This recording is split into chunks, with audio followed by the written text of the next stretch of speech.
নমস্কার দর্শক বন্ধু, আমি সুমিত আর আপনারা দেখছেন শ্রেয়ান বার্ড ইউটিউব চ্যানেলের পক্ষ থেকে জানাই সবাইকে সাদর আমন্ত্রণ।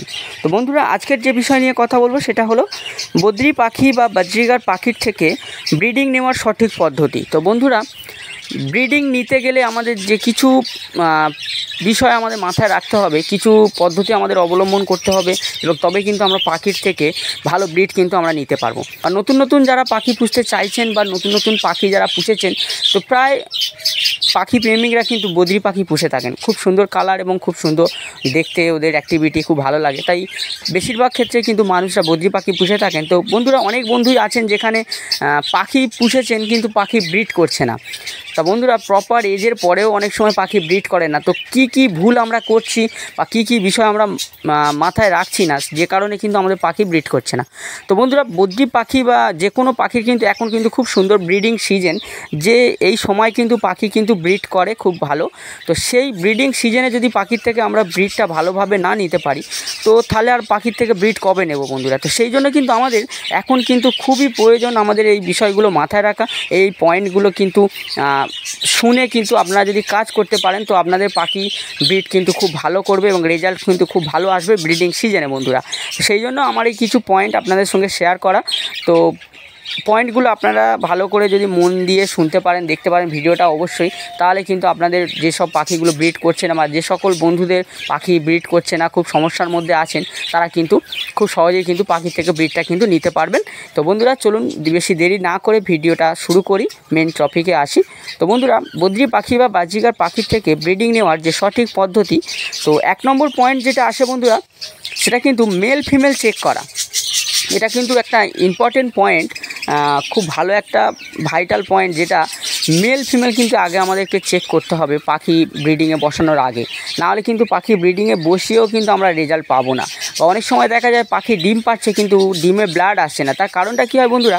অনেক সময় কী হয়, দুটো ফিমেল পাখি আমরা একসাথে রেখে দিই, আমরা চিনি না, বুঝতে পারছি না, নতুন আমরা। তো সেখানে আমাদের এগুলো কিন্তু ঘটে, যে দুটো ফিমেল পাখিকে আমরা একটা কেজের মধ্যে রেখে দিয়েছি এবং পাখি কিন্তু ডিম পাচ্ছে। দুটো পাখি যখন প্রাপ্তবয়স্ক হয়ে যাবে, তখন কিন্তু ওরা কিন্তু ডিমে আসে এবং ডিম পারবে ভাঁড়েতে।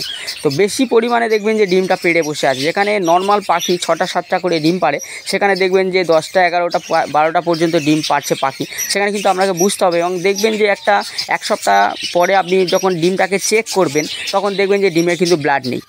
সেখানে কিন্তু আপনাকে বুঝতে হবে যে দুটো কিন্তু ফিমেল পাখি পড়ে গেছে, তাহলে কিন্তু ডিম পারবে কিন্তু ডিমে ব্লাড আসবে না, বাচ্চা ফুটবে না।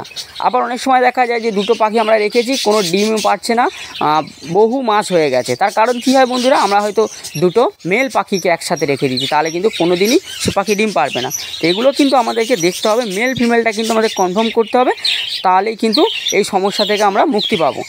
তো অনেক সময় কী হয় বন্ধুরা, খুব রেয়ার কেস মেল ফিমেল থাকে, কিন্তু একটা এজের পরে গিয়ে ডিম পাড়ে বা অনেক সময় পরিবেশ পছন্দ হয় না, ডিম পাড়ে। তো সেগুলো আস্তে আস্তে আমি পয়েন্টের মাধ্যমে বোঝানোর চেষ্টা করবো আপনাদের, যে কী কারণে আমাদের ভুল হয়, যার কারণে পাখির থেকে আমরা ভালোভাবে ব্রিডটা নিতে পারি না। তো এটা হচ্ছে 1 নম্বর পয়েন্ট, যে মেল ফিমেলটা কিন্তু চেক করতে হবে। এবং দ্বিতীয় পয়েন্ট যেটা আসে বন্ধুরা, সেটা হলো পাখির বয়স। পাখির বয়সটা কী বন্ধুরা? প্রপার এজ কিন্তু হতে হবে। অনেক সময় আমরা পাখি পুষে হতাশ হয়ে যাই, যে পাখি বাজার থেকে কিনে এনেছি কিন্তু পাখি ডিম পাচ্ছে না, অনেক মাস হয়ে গেল। তো বন্ধুরা, পাখিটা যে আমরা কিনে এনেছি, কোন এজে কিনে এনেছি এবং তার প্রপার বয়স হয়েছে কিনা, সেটাও কিন্তু আমাদের বুঝতে হবে। শুধু হতাশ হলে, মন খারাপ করলে কিন্তু চলবে না। তো সেখানে আমাদের জানতে হবে এজ, প্রপার এজ পাখির কিন্তু আমরা 6 মাস ধরি, আমরা যেটা ধরি সেটা কিন্তু 6 মাস। তো কিছু ক্ষেত্রে কলোনি ব্রিডিংয়ে কিন্তু পাখি 4 মাস 4.5 মাসে কিন্তু ডিম দেওয়া শুরু করে দেয়, ব্রিডিংয়ে চলে আসে, মেটিং শুরু করে দেয়। তো সেক্ষেত্রে কিন্তু রেজাল্ট কয়েকবার ভালো পেলেও বা অনেক সময় ভালো রেজাল্ট পাওয়া যায় না, পাখির কিন্তু শরীর অসুস্থ হয়ে পড়ে, হেলথটা নষ্ট হয়ে যায়। তাই বন্ধুরা, 6 মাস হলে কিন্তু মিনিমাম 6 মাস এজে কিন্তু পাখিকে ব্রিডিংয়ে বসালে পাখির থেকে ভালো ব্রিড কিন্তু আমরা পাবো। অনেক সময় কী হয়, 8 মাস 9 মাসেও অনেক ব্রিডাররা ব্রিডিংয়ে বসায়, তার থেকে আরও ভালো রেজাল্ট পাওয়ার জন্য এবং পাখিটার লংজিভিটি ভালো থাকার জন্য, পাখিটা থেকে লং টাইম ব্রিডটা নেওয়ার জন্য অনেকে এটা করে থাকে। তো বন্ধুরা, বয়সটা কিন্তু আমাদের দেখতে হবে, প্রপার এজটা হলে কিন্তু খুবই ভালো হয়। এটা কিন্তু একটা ভালো পয়েন্ট।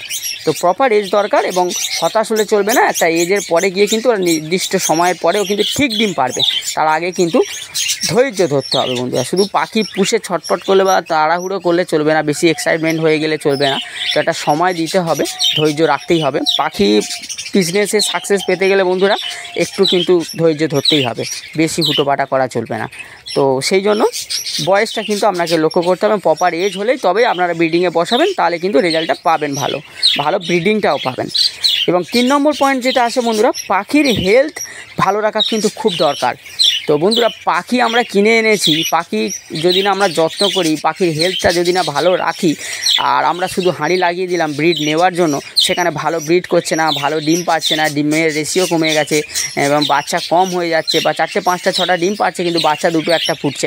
তো এগুলো কিন্তু বললে চলবে না, পাখির কিন্তু হেলথটাকে ভালো রাখতে হবে, এবং হেলথটা ভালো রাখতে হবে তবে কিন্তু পাখিকে ব্রিডিংয়ে বসাতে হবে। পাখির কোনো রকম ডায়রিয়া থাকা চলবে না, কোনো রকম মানে যেটা আমরা সিনাটান প্রবলেম বলি ওগুলো থাকা চলবে না। পাখির যেন হেলথটা ভালো থাকে, পাখি যেন ফিট পাখি, সেই পাখিকে কিন্তু আমরা ব্রিডিংয়ের জন্য বসাবো, মানে ব্রিডিংয়ের জন্য তৈরি হলো পাখিটা, এবং আমরা সেই পাখিটাকেই কিন্তু ব্রিডিংয়ে বসাবো, তবেই কিন্তু সেই পাখির থেকে আমরা কিন্তু ভালো রেজাল্টটা নিতে পারবো।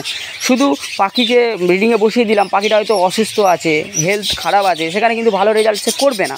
তো সেই জন্য পাখির হেলথটাকে ভালো রাখা খুব দরকার। এবং 4 নম্বর পয়েন্ট যেটা আসে বন্ধুরা, সেটা কিন্তু হেলদি ডায়েট। হেলদি ডায়েট মানে কি, ভালো ভালো খাবার দাবার পাখিকে প্রোভাইড করা, যেমন ক্যালসিয়ামযুক্ত খাবার দাবার, প্রোটিনযুক্ত খাবার দাবার, কার্বোহাইড্রেটযুক্ত, মিনারেলযুক্ত, খনিজযুক্ত, মানে যে যে শরীরে যেটা লাগে পাখি ব্রিডিং করাতে গেলে, পাখির থেকে ভালো ব্রিড পেতে গেলে সেই সব ঘাটতি কিন্তু পাখিতে পূরণ করতে হবে। সেই জন্য কী করতে হবে, হেলদি ডায়েট মানে ভালো ভালো খাবার দাবারের একটা লিস্ট আমাদের তৈরি করতে হবে। হেলদি ডায়েট বলতে আমরা যেটা বলি সেটা হচ্ছে কি, মিক্সিড দিতে হবে। শুধু দানা ব্রিডিং সিজনে দিলে কিন্তু পাখির থেকে ভালো রেজাল্ট আমরা পাবো না। শুধু দানা দেওয়া চলবে না, দানার সাথে কিন্তু মিক্সিড দিতে হবে। কি না, ক্যানারি সিড দিতে পারেন, ব্ল্যাক মিলেট হয় সেটা দিতে পারেন, রেড মিলেট দিতে পারেন, বা ব্ল্যাক সিড অল্প পরিমাণে, যেহেতু এখন ঠান্ডার সময়, ঠান্ডার সিজন আসছে, গরমকালে ব্রিড নেওয়ার সময় কিন্তু ব্ল্যাক সিড দেওয়ার কোনো দরকার নেই, বা বেশি মিক্স সিড দেওয়ার দরকার নেই, অল্প অল্প পরিমাণে দিতে পারেন canary, red millet, white millet. কিন্তু শীতকাল যেহেতু আসছে, ঠান্ডার সময়, সেখানে কিন্তু আমাদের কিন্তু ব্ল্যাক সিডটা কিন্তু বা সূর্যমুখীর দানাটা কিন্তু আমাদেরকে ইউজ করতে হবে অল্প অল্প পরিমাণে দানার সাথে মিক্স করে। তো তবেই কিন্তু ভালো রেজাল্ট কিন্তু পাওয়া যাবে বন্ধুরা। এবং সব ফুড কি, যে আমরা যেটা হচ্ছে গম ভিজিয়ে দিই, আমরা অনেক সময় দেখবেন যে আমি আমার পাখিকে প্রচুর পরিমাণে এটা খাইয়ে থাকি। গম ভিজানো, কড়াই ভিজানো, ডাল ভিজানো, এগুলো কিন্তু আমরা কিন্তু পাখিকে প্রোভাইড করি সব ফুড হিসাবে। পাখি কিন্তু খেতেও খুব পছন্দ করে, এবং এগুলো খাওয়ার পরে পাখির হেলথ খুব ভালো থাকে, এবং সেই জন্য কিন্তু পাখি খুব ভালো কিন্তু ব্রিড করে। তো সবথেকে ভালো হয় বন্ধুরা কি, যে অঙ্কুর বেরিয়ে যায় যেসব বীজে, আমরা যেসব বীজগুলো খেতে দিই, যেমন ধরুন গম, ছোলা, মুগ কড়াই, এইগুলো যদি আমরা পাখিকে প্রোভাইড করি অঙ্কুর বেরোনো অবস্থায়, তো পাখি যদি এগুলো খায় কিন্তু পাখি কিন্তু খুব ভালো ব্রিডিং করবে, এবং বাচ্চার গ্রোথ ভালো হবে, পাখির হেলথ দেখবেন ভালো থাকবে। তবে দেখবেন যে বন্ধুরা, শুধু পাখি পুষলেই হবে না, পাখির গায়ের যে রং সেটা কিন্তু গ্লেজি থাকতে হবে, তবেই কিন্তু পাখি দেখতে ভালো লাগবে। তো যদি ভালো করে যত্ন করা যায়, দেখবেন যে ওদের হেলথটা ভালো থাকবে, পালক গা শাইনিং করছে, তবেই কিন্তু ভালো ব্রিড পাওয়া যাবে, দেখতেও পাখিটা সুন্দর লাগবে। শুধু পাখির থেকে ব্রিড নেব বন্ধুরা, কি পাখিকে আগে ভালোবাসতে হবে, তবেই কিন্তু পাখির থেকে ভালো ব্রিড নিতে পারবেন। পাখিটাকে যত্ন করতে হবে, তবেই হবে, ওর ওপরে ভালোবাসা থাকলেই তবে ওর থেকে কিন্তু ভালো ব্রিড আমরা নিতে পারবো বন্ধুরা। তো শুধু পাখিকে ব্রিডিংয়ের জন্য পুষেছি সেটা করলে কিন্তু কোনো দিনই ভালো ফল কিন্তু বা ভালো রেজাল্ট পাওয়া যাবে না। আগে ভালোবাসুন, পাখির দিকে নজর করুন, খেয়াল করুন, দেখুন, তবেই কিন্তু রেজাল্ট ভালো পাওয়া যায়। তো সব ফুডটা দিতে হবে। তারপরে আছে গ্রিন ভেজিটেবল, যেটা আমরা একটা দিন দিতে পারি, যেটা হচ্ছে মেথি শাক আমরা দিতে পারি। এই শীতকালে কিন্তু আমরা কলমি শাকটা ইউজ করব না, আমরা কিন্তু মেথি শাকটা ইউজ করতে পারবো, বা ধনে পাতা আমরা ইউজ করতে পারি, পালং শাক আমরা ইউজ করতে পারি, এটা গ্রিন ভেজিটেবলের মধ্যে পড়ে, এগুলো কিন্তু দিতে হবে।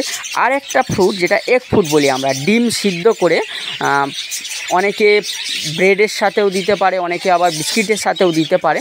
তো ওটা কিন্তু কুচি কুচি করে ছোট্ট ছোট্ট টুকরো করে পাখির খাওয়ার মতো উপযুক্ত তৈরি করে তবেই কিন্তু পাখিকে প্রোভাইড করতে হবে। তো ডিম সিদ্ধ করে, হার্ড বয়েল ডিম করুন, ভালো করে একদম সিদ্ধ করে, তারপরে কিন্তু ডিমটা কুচি কুচি করে ম্যাশ করে কিন্তু পাখিকে প্রোভাইড করা যেতে পারে এগ ফুড হিসাবে। তো এগ ফুড কিন্তু মাস্ট, খুব একটা ইম্পর্টেন্ট খাবার পাখির এই ব্রিডিং সিজনের জন্য বন্ধুরা। এগ ফুড কিন্তু পাখিকে দিতেই হবে, খুব ভালো ব্রিড কিন্তু পাখি করবে তবেই। খুব ভালো একটা, কিন্তু গরমকালে কী হবে, এগ ফুডটা খুব কম দিতে হয়, শীতকালে কিন্তু আপনি সপ্তাহে 2 দিন দিতে পারেন পাখিকে। তো খুব খুব ভালো রেজাল্ট পাওয়া যাবে পাখির থেকে। তো এইগুলো কিন্তু খাবারের মধ্যে রাখতে হবে আপনাকে। এবং 5 নম্বর পয়েন্ট যেটা আসে বন্ধুরা, সেটা হলো প্রাইভেসি। আমি অনেক ভিডিওতে বলেছি পাখির কিন্তু প্রাইভেসিটা খুব ইম্পর্টেন্ট বিষয়। পাখি যতই ভালো করে রাখুন, যতই ভালো মন্দ খাবার, যদি প্রাইভেসিটা না দেন তো সে কিন্তু সেই জায়গায় ব্রিড যে করবে, যে জায়গাটা, সেই জায়গাটা কিন্তু ওর ব্রিডিংয়ের উপযুক্ত জায়গা বলেই মনে করবে না। তো সেখানে কিন্তু ও ভয় পেয়ে থাকবে, ও কিন্তু নির্ভয়ে ব্রিডিংটা ভালো করে রেজাল্ট করতে পারবে না। সেই জন্য বন্ধুরা প্রাইভেসি কিন্তু খুব প্রয়োজন। পাখির থেকে ভালো ব্রিড নিতে গেলে, পাখিকে ভালো রাখতে গেলে প্রাইভেসিটা কিন্তু অবশ্যই আমাদের দিতে হবে। একটা সামান্য ব্যাপার কিন্তু খুব ইম্পর্টেন্ট একটা কাজ করবে। কি হয়, পাখির কাছাকাছি বেশি যাওয়া চলবে না, বেশি ডিস্টার্ব করা চলবে না। এই সিজনে বিশেষ করে পাখিকে একটু প্রাইভেসি দিন, একটু ওদের নিজেদের মতো করে থাকতে দিন, দেখবেন যে পাখি খুব সুন্দর ব্রিড করবে এই ব্রিডিং সিজনে। তো খাঁচাটাকে বেশি নাড়াচাড়া করবেন না, আর যেখানে রোদ্দুর একটু যেন পায় খাঁচাটা, সেই জায়গাটায় খাঁচাটাকে রাখুন, একটা স্টে করে রাখুন খাঁচাটা একটা জায়গায়, তাহলে ভালো ব্রিড নিতে পারবেন। বেশি নড়াচড়া করবেন না, খাঁচার কাছে বেশি এসে ডিস্টার্ব করবেন না পাখিকে বারবার ধরবেন না। নতুন নতুন পাখি প্রেমিকরা যেগুলো করে থাকে এগুলো একেবারেই করা চলবে না। বাচ্চা ফুটেছে কি দেখা, বারবার এসে ডিস্টার্ব করবেন না, বা ডিম পেড়েছে কি না, কটা ডিম পেড়েছে, এগুলো কিন্তু একদম করবে না। এবং খাঁচাটা এমন জায়গায় রাখুন যেখানে জীবজন্তু, ইঁদুর, আরশোলা এগুলো যেন কম আসা যাওয়া করে, এগুলো কিন্তু আপনাকে লক্ষ্য করতে হবে, দেখতে হবে। এবং পাখিকে দেখুন অবশ্যই দূরে থেকে, বা সারাদিনে একবার দুবার এসে দেখে যান। বারবার এক্সাইটমেন্টের আনন্দিত হয়ে, বেশি খুশি হয়ে গিয়ে বারবার পাখির কাছে গিয়ে বারবার ডিস্টার্ব করলে কিন্তু বন্ধুরা একেবারেই চলবে না। তো এইসব কথাগুলো মাথায় রাখতে হবে, কয়েকটা পয়েন্ট, এই সব পয়েন্টগুলো মাথায় রেখে কাজ করুন। অবশ্যই আপনি আপনার পাখির থেকে কিন্তু খুব ভালো রেজাল্ট কিন্তু আপনি পাবেন বন্ধুরা এই ব্রিডিং সিজনে। তো আমার পাখিগুলো তো আপনারা দেখতেই পাচ্ছেন কত ভালো ব্রিড করছে বলুন। তো এইগুলো কিন্তু তাই আপনাদের সঙ্গে শেয়ার করা, যে সকল বন্ধুরা মন খারাপ হয়ে যায়, হতাশ হয়ে যায়, পাখি কেনার পর ব্রিড করে না, সত্যি খারাপ লাগে, একসময় আমারও হয়েছে। তো সেই জন্য বন্ধুদের সঙ্গে এটাই শেয়ার করা, যে যাতে আপনাদের পাখিও ভালো ব্রিড করে আমার মতো। তো বন্ধুরা যদি ভিডিওটা ভালো লেগে থাকে একটা লাইক করবেন, শেয়ার করবেন, কমেন্ট করবেন।